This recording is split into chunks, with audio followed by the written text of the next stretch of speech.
Olá, eu sou Alexandre Odo, sou piloto de corridas há 27 anos. Estou aqui para falar sobre Fórmula 1, um canal de opinião e de notícias sobre o nosso esporte aí tão querido que é a Fórmula 1, o ápice do automobilismo. E falando um pouco do din-din do dinheiro aí que circula na Fórmula 1, agora épocas de lançamento de carros, de pinturas, de patrocinadores para a temporada 2026, muitas novidades. Falei recentemente sobre a Revolut, que é uma fintech inglesa que comprou aí os direitos de nome da Audi, então é a Audi Revolut F1 Team, vai se tornar aí a patrocinadora a título, e esse valor aí de patrocínio título é caro, deve estar na casa de 50, 70 milhões de dólares por ano, mas além disso, falei também do Gabriel Bortoleto, que fechou o patrocínio do Mercado Livre, que também vai patrocinar o Gabriel na Audi.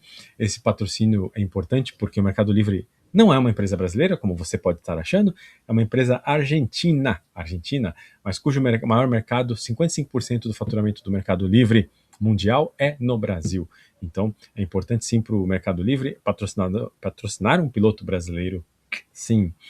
Além disso, o que saiu aí de novo foi a Mercedes. A Mercedes fechou recentemente um patrocínio com a Pepsi Company, uma gigante multinacional americana. Pepsi, que é dona das marcas Elma Chips, a própria Pepsi, entre outras aí, Quaker.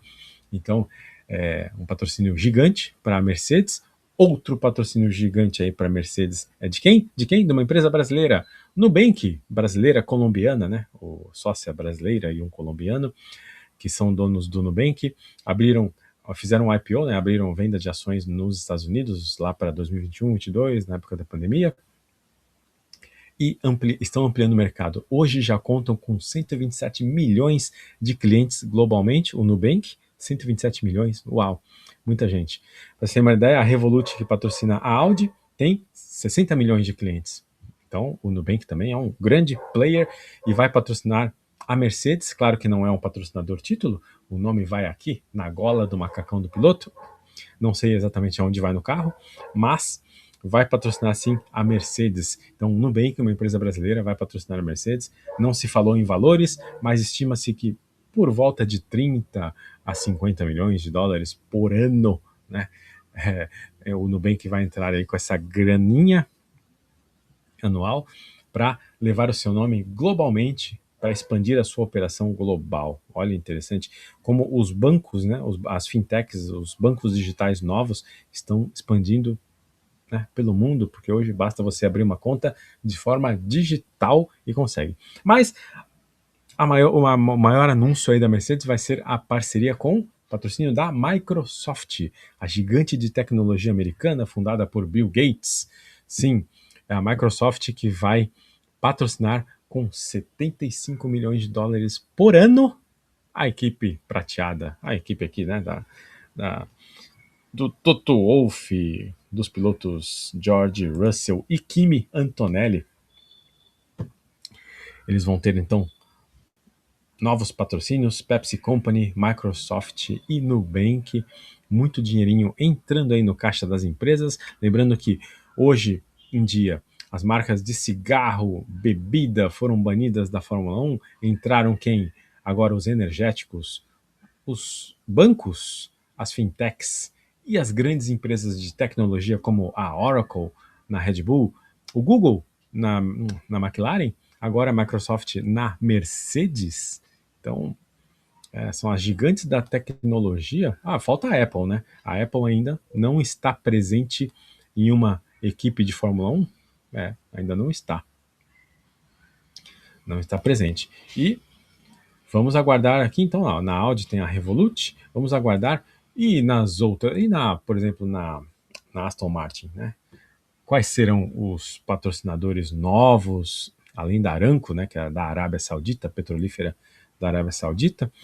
Quero saber aí, né, como é que vai ficar a Aston Martin, a Ferrari também, se tem algum novo patrocinador. Claro que a HP é uma empresa de tecnologia também, americana, e tem o name rights, né, comprou os nomes, os direitos de patrocinadores, de patrocínio do nome da equipe também, a exemplo da Audi, a exemplo da Revolut na Audi e da Petronas na Mercedes. Mas por que eu estou levando isso tão enfaticamente aqui para você? Por quê? É importante que o orçamento da equipe esteja saudável.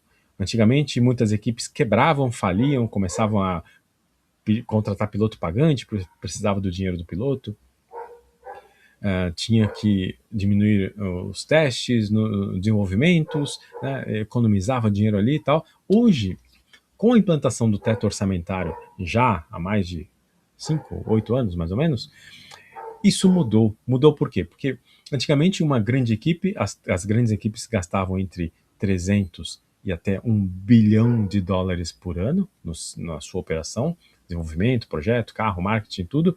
E hoje esse teto foi limitado a um teto, né, a um teto orçamentário de cerca de 135 milhões de dólares. Parece que vai aumentar um pouquinho esse ano por causa da inflação e de mais corridas, mas tá por ali, vou botar 150 milhões de dólares é o teto orçamentário. Então, nenhuma equipe pode gastar mais do que os 150 milhões de dólares.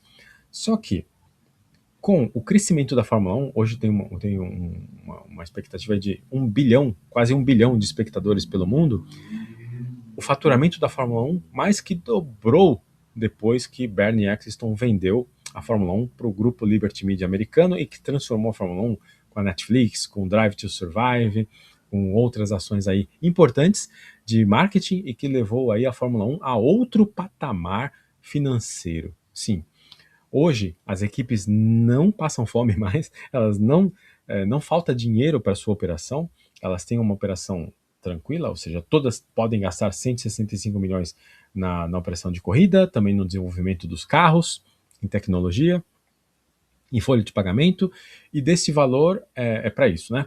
O que não entra nesse valor é salário dos pilotos, também o salário de acho que um ou dois grandes salários de um funcionário da equipe, como por exemplo o chefe de equipe, o consultor, que ganham muito bem também, não entra no teto orçamentário.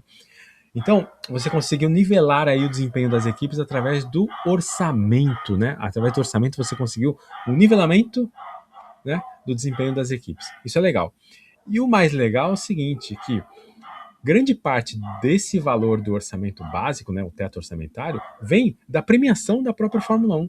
Com o aumento da audiência que tiveram, você tem hoje as taxas que os circuitos pagam, mais os direitos de televisão, você tem mais de 1 bilhão para dividir entre as equipes. Então você tem praticamente, vamos pegar aí, 70% do orçamento já está pago. Em algumas equipes, 100% do orçamento já está pago, né, pela premiação do campeonato de construtores da Fórmula 1. Da primeira à 10ª equipe, todos eles recebem muito, de forma que praticamente eles já têm o orçamento, o teto orçamentário garantido, então nenhuma equipe precisa correr muito atrás de patrocínio e tal. Ou seja, os patrocínios entram como recursos para marketing, né? Você investe em marketing para dar retorno aos patrocinadores e também fica a lucratividade da empresa, além do salário dos pilotos aí, os pilotos milionários, né? Tira desse dinheiro aí também. Mas isso foi legal porque tornou a Fórmula 1 saudável financeiramente. Tão saudável financeiramente que para você comprar uma equipe existente na Fórmula 1, falava-se em torno de 50 milhões, 100 milhões de dólares para você comprar uma equipe existente. Hoje, já se fala, para ter uma ideia, hoje, recentemente o Toto Wolff vendeu 5% da equipe Mercedes, ele tinha 33%, ele vendeu 5% dele por um valor que projeta um valor total da equipe de quase 7 bilhões de dólares, 6,8 bilhões de dólares. É muito, muito, muito dinheiro, mas isso, é claro, dá para ver que se você gasta 150 de teto orçamentário, não pode gastar mais que isso para operação. E o resto que você consegue de patrocínios é o lucro da empresa, porque tem os direitos, como eu falei, né, de televisão que já bancam esse teto orçamentário. Olha só, eu falei agora só de 3 lançamentos de patrocinadores a mais do que eles já tinham: Microsoft, Pepsi Company e Nubank. Tudo isso entra até, provavelmente vai ser a lucratividade da empresa. Então, uma empresa que gera, né, uma equipe, tanto lucro assim por ano, qual o valor de mercado dela? É isso, 7 bilhões de dólares. Quer comprar Mercedes? 7 bilhões de dólares. É mais ou menos isso. Então, ficou bem saudável a operação da Fórmula 1. Todas as equipes têm uma situação financeira saudável. Isso mostra que terá um futuro também muito sólido para os próximos anos, teremos um esporte de altíssima qualidade, altíssimo nível de pilotos, engenheiros técnicos, chefes de equipe, estrategistas, engenheiros, tudo de altíssimo nível. Por quê? Porque tem a verba aí para poder investir nisso tudo, bancada por patrocinadores, cada vez mais patrocinadores que estão interessados em quê? Em uma audiência global, levar a sua marca para o mundo inteiro, até porque a Fórmula 1 já tem corridas em 24 países, né, numa temporada, deve ampliar isso até 30 países, talvez não com 30 GPs, mas alguns GPs alternando bianuais, né, sendo um ano em um país ou outro ano no outro, como pode ser o caso da Bélgica e Holanda. Então, sim, a Fórmula 1 está de parabéns, é um negócio espetacular, financeiramente sólido, viável, saudável, puxa vida, muito bom, porque nós, fãs de Fórmula 1, teremos um grande esporte para assistir aí por muitos e muitos anos, um esporte do mais alto nível para a gente desfrutar, sendo pago, claro, pelos patrocinadores das equipes. Muito bem, quero saber a sua opinião sobre isso. Você acha sobre os patrocinadores, sobre o teto orçamentário? Quero saber a sua opinião, deixe aqui nos comentários. Curta esse vídeo, compartilhe com os amigos e se inscreva aqui no canal Kart F1 para receber mais conteúdos como este aqui, explicando para você a Fórmula 1 de uma forma mais simples, ok? Então, grande abraço para você